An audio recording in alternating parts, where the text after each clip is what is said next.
For the better part of 3 decades, ranging between the 70s and the 90s, the Supra was Toyota's flagship vehicle, offering sporty performance, but not the kind of punishing ride quality you expect from a sports car. It got revived in 2020 after almost a 20-year absence, but as things always cycle through, we're about to lose this in the 2026 model year. So this is actually the 2026 Toyota Supra Final Edition.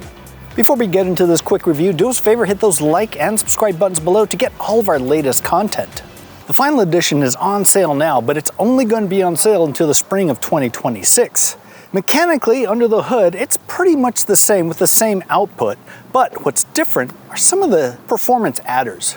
That includes a different controller for the differentials, larger Brembo brakes, a different sportier suspension tuning, as well as retuned steering, and a stiffer frame. That stiffer frame should actually make a pretty decent difference as far as how well it handles, as well as how comfortable it can be on the road. It also has some aerodynamic / cosmetic changes, including some little flip-ups there in the front, as well as a carbon fiber ducktail spoiler in the back. As an option on these Final Editions is something called the Style Pack. That adds the special graphics down the side, as well as some matte carbon fiber flip-up pieces. Under the hood of this Final Edition Supra is the same engine as every other 2026 Supra, which is too bad because in some other markets, they get a little bit of a horsepower bump. For now, it gets the 3-liter turbocharged inline 6-cylinder that's good for 382 horsepower and 368 pound-feet of torque. You can get either an 8-speed automatic or a 6-speed manual with rev matching. That should get you from 0 to 60 in 3.9 seconds or 4.2 seconds if you go with a manual. It's no secret that this Supra started off life as what could have been the BMW Z4 Coupe. You can't really tell from the outside because Toyota did a pretty decent job of masking its origins, but it does cause some, let's say, awkwardness in the design. Up front, it's really busy. There's a whole lot going on here, and that's probably because they had to hide that twin kidney grille from BMW that is such a big personality play for them. It does have this really, really long rounded hood, which is pretty emblematic of the Z4, but these awkward bulges and fake vents here kind of take me out of the fantasy of this being a real Toyota source sports car. Another area that's always kind of bothered me with the Supra is this section here with this overinflated hip area. It kind of goes along with Toyota's styling at the time, which kind of had this bulging flare right in front of the rear wheels, but in this case, I think it just adds some unnecessary weight that makes it look heavy and a little frumpy, which is never good for a sports car. The back end of this Final Edition gets this sharper, sportier look with this ducktail spoiler, but otherwise, the back end is a lot like the regular Supra. A little over-designed, a little too busy, just like the front. Unlike the exterior, there are a lot of BMW cues on the inside. First off, the buttons. Everywhere you look, these are all BMW buttons, except for the start button here. One thing I really like though is they're using BMW's iDrive dial controller in conjunction with the touchscreen. The touchscreen is a little on the small side, measuring 8.8 inches, and it's the only one that's offered with the Supra. You get a standard wireless phone charger as well as a 10-speaker audio system, but a 12-speaker JBL system is available as an option. If you step up to the premium trim, you get wireless Apple CarPlay and Android Auto, as well as a head-up display. As you can tell, this is one of the manual transmission Supras, which is my preference. Even though it's slower and doesn't get as decent fuel economy, it's just more engaging, and it's what I want from a rear-wheel drive sports car. Besides the extra work you have to do when you're stuck in traffic, there's one thing that the manual doesn't have, and that's adaptive cruise control. That's only available with the automatic.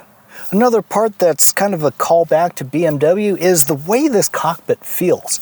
I feel really enclosed and kind of wrapped around with the dashboard and center console. And that's a good feeling in a sports car where you just feel like you're part of the vehicle rather than just sitting in it. When it comes to materials quality, it's closer to Toyota than to BMW, as these materials in the door, well, they're not quite up to BMW standards, but they are pretty nice for a Toyota.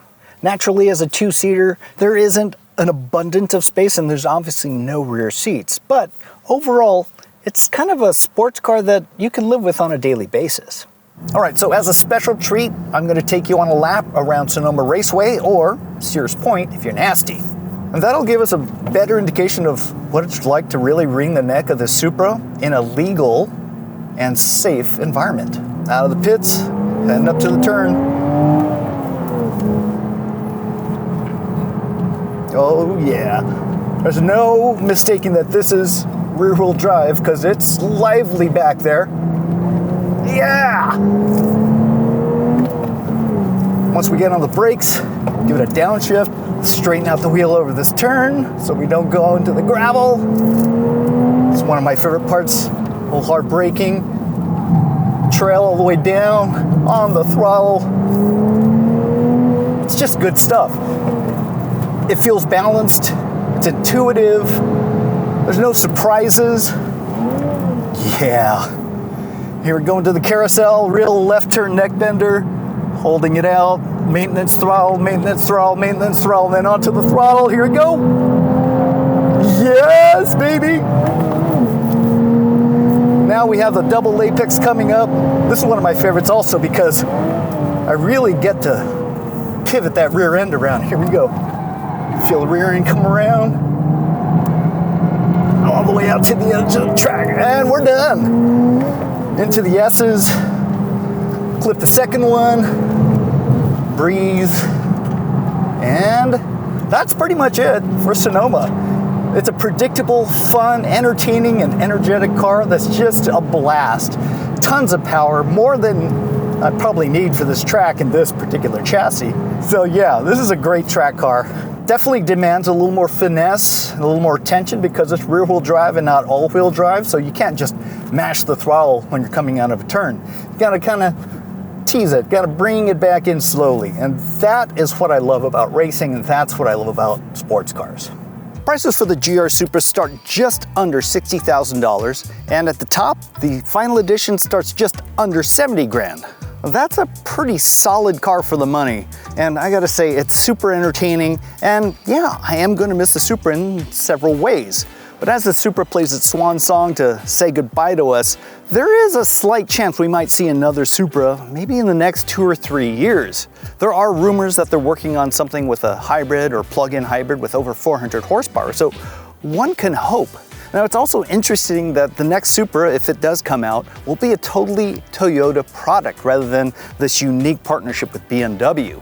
That actually makes me a little more optimistic because I really am enjoying driving the other GR Toyotas that include the GR86 as well as that Corolla. So it would be really interesting to see what Toyota can do with a fully Toyota Supra.